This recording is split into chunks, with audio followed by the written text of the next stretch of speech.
Kanaaf kana godhuudhaaf haala hundi keenya keessa dabarsine, rakkinni nuti keessa dabarsine, dukkanni nuti keessa dabarsine, ba'aan ulfaataan guddaan nurratti kufee nuyi keessa dabarsine baay'ee guddaadha, baay'ee ulfaataadha. Haa ta'uti garuu haa rakkannu haadhamaanuyyuu malee hunda keenya asis kan nu dhaabe, asiinis kan nu ga'e saba keenya, saba Oromooti. Itoo Oromoon nu biran dhaabbannee qeerrooniif qarreen Oromoo, beekaan Oromoo guutuun itoo nu bira dhaabbatee humna nuu ta'ee jabaadhaa itoo nuun hin jennee waggaa 2-3 mitiitii guyyaa 2-3 hojjechuu hin dandeenye. Kanaaf iyyuu milkiin keenya, milkii dhuunfaa keenyaa, garee keenyaa qofa otoo hin ta'in kan saba Oromooti, kan qeerroo fi qarree Oromoo hundaati waan ta'eef sabni Oromoo nu bira dhaabatee dhala isaa nu godhatee nu gorsee nu gargaaree hamma tokkos haa ta'u akka nuti hojjennu nu taasisu isaatiif carraa kanaan Oromoo guutuu galateeffachuun barbaada. Akkasumas hooggantoonni mootummaa naannoo Oromiyaa sadarkaan jirtan baay'ee waliin dhamaanee, baay'ee waliin rakkannee yoo xinnaate saba keenya qaanii jalaa baasuudhaaf, rakkina irraa furuudhaaf ana waliinis dhama'aa turre waan ta'eef anis akka nama tokkotti yoon hojjedhe iyyuu wanti nuti arganne waliin hojjenneetu argamsiisne waan ta'eef na gargaartanii hoogganaa keenya jettanii na amantanii qajeelfamaaf waa hundaan ani isinii kennu narraa fudhattanii waliin hojjechuu keenyaaf carraa kanaan guddaa galatoomaa isiniin jechuun barbaada. Akkasumas Oromiyaan naannoo qofa otoo hin ta'in madaallii tokkoon fudhannee olaalle biyya guddaadha. Bal'ina qofa otoo hin ta'in, lakkoofsa qofa otoo hin ta'in rakkoon jiru ulfaataadha. Oromiyaa hoogganuun bishina guddaa gaafata, obsa guddaaf tasgabbii guddaa gaafata, bitaaf mirga dhiyoo fagoo ilaaluu gaafata, baay'ee dhama'us gaafata. Yoo duuba deebine ilaal Oromiyaa sana keessa akkasitti galte dukkanoofte sana keessaa baasuudhaaf hojii baay'ee nurraa eegga ture, hojii baay'ee nurraa barbaada ture. Hojii jechuun murtii gurguddaa, tarkaanfii gurguddaa fudhachuun nurraa eega ture, nurraa barbaada ture. Etuu sana hin goone taane har'a ifattiidhuma arganne kanayyuu argachuudhaaf baay'ee rakkanna ture. Sana keessatti akka mootummaattis gareedhaanis haa ta'u akka pirezidaantii mootummaa naannoo Oromiyaatti murtii hedduu dabarsaa turee jira, murtii hedduu murteessaa dhufeera. Kana godhuun nama iddoo sana taa'ee argeef, hubateef, tilmaameef barbaachisaa fi dirqama ture.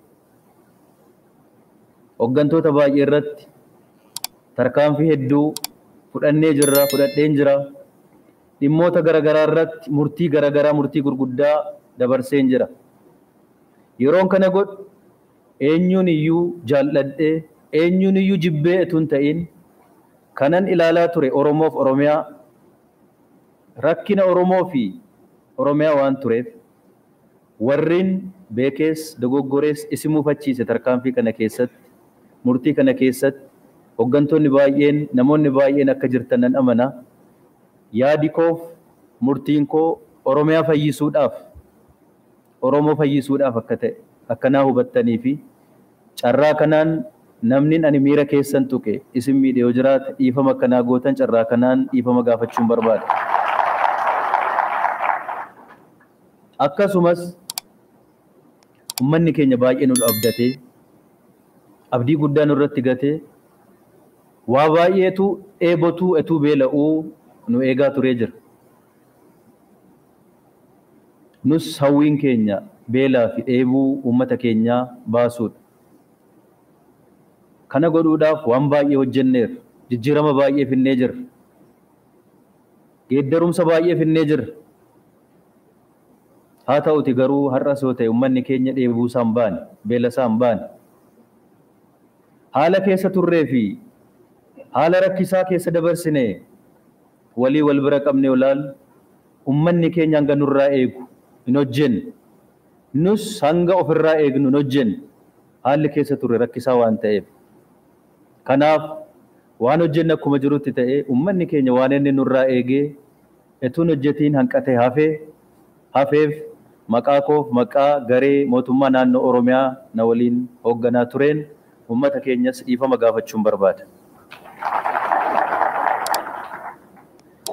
Kanatti aansuudhaan bakka kamiyyuu haa jiraannu, bakka kamiyyuu haa deemnu, eessattuu haa hojjennu, eenyuuf iyyuu haa hojjennu, kan nu ergate, kan bakka nu buufate Oromoodha.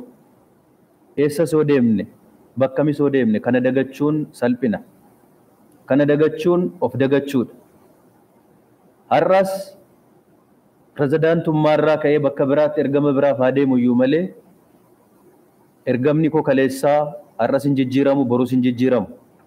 Qabsoon saba keenyaa hanga galma ga'utti, eebuun beelli saba keenyaa amma inni dhugoomutti qabsoo kaleessa jalqabe akka dhuunfaa koottis borus kan itti fufu ta'uu isaa kabajamaa caffee keenya fuulduratti ibsuun barbaada. Wal deeggaranii wal hubatanii gamaaf gamana soo dhaabbatan humna tokko ta'anii hojjechuu yeroon kun kan gaafatudha. Dirqama hunda keenya irra jiru waan ta'eef anis gara federaalaa waan deemes hooggantoonni haaraan naannootti yoo dhufanis waliin taanee qabsoo saba keenyaa, qabsoo uummata keenyaa ceesisuun dirqama keenya waan ta'eef hundi keenya hooggansi sadarkaadhaan jirrus kana barree nama tokko ilaaluu itoo hin ta'in, nama tokkotti ba'aa baachisanii irraa galagaluu itoo hin ta'in gargaaranii dirqama seenaa qabna waan ta'eef qabsoo saba kanaa, qabsoo sabni kun dhiigatti kaffale, lubbuutti kaffale, itti dhama'e akka inni galmaan ga'u taasisuudhaaf tokko taanee, humna tokko taanee, irree tokko taanee hojjechuun barbaachisaadha waan ta'eef hooggantoonni haaraan dhufanis kana hubatanii akka hojjetan abdii guddaan qaba. Hooggantoonni haftanis wal gargaartanii humna tokko taatanii, humna tokko taanee wal gargaarree, wal deeggarree qabsoo saba keenyaa fi ergama sabni keenya nutti kenne galmaan ga'uudhaaf haa hojjennuun jedha. Ulfaadhaa, fayyaa ta'aa.